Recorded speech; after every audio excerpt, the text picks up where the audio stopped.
I'm here at the Fendon Road Roundabout in Cambridge. You may know this as the first Dutch-style roundabout to open in the country.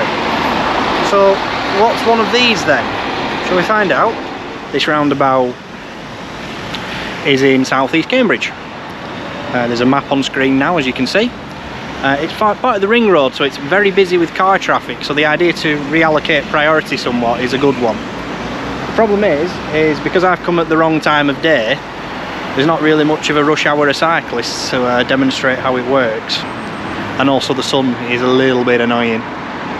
So maybe I'm going to have to review this from the driver's perspective.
The operation's quite simple.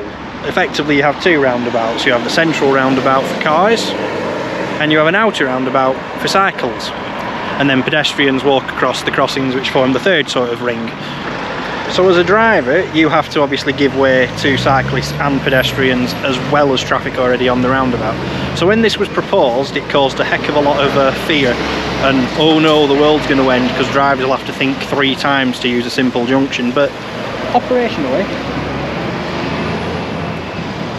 seems to be pretty good to me. The council did spend £3 million on this roundabout, a set of signals and other cycling improvements. The problem is, that's not actually like that much money these days.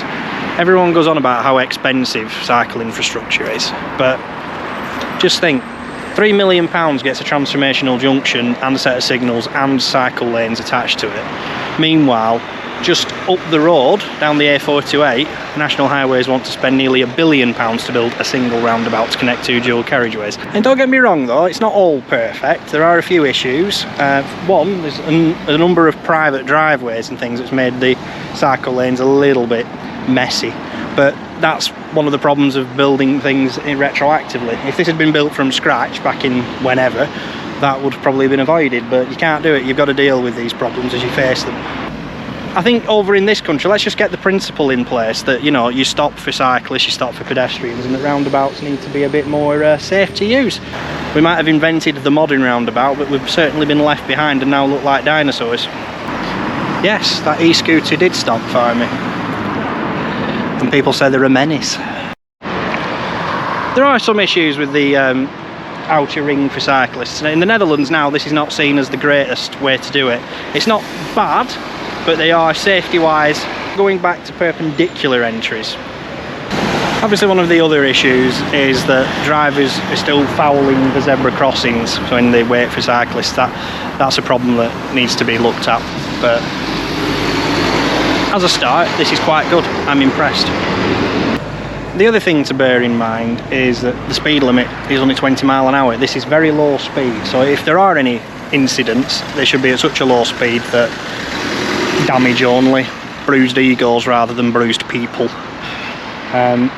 Again, roundabouts should be low speed. The high speed monsters we build in this country are bad. We should not be building those. Even on high speed roads, roundabouts should be lower speed than they are designed for. It is a problem, and it's a failing of the design manual for roads and bridges, something I regularly complain about. This, however, is in Local Transport Note 120. It is an accepted design. You can now put one of these in your area and you won't need special permission, you won't need to go through any hoops. Get on and build it. What do you think anyway? I'd be interested to see what you have to say. Keep it civil in the comments. Let's have a nice discussion about it. Do you think we should have more of these, or do you think they're pointless? And on that note, I think I'm going to go.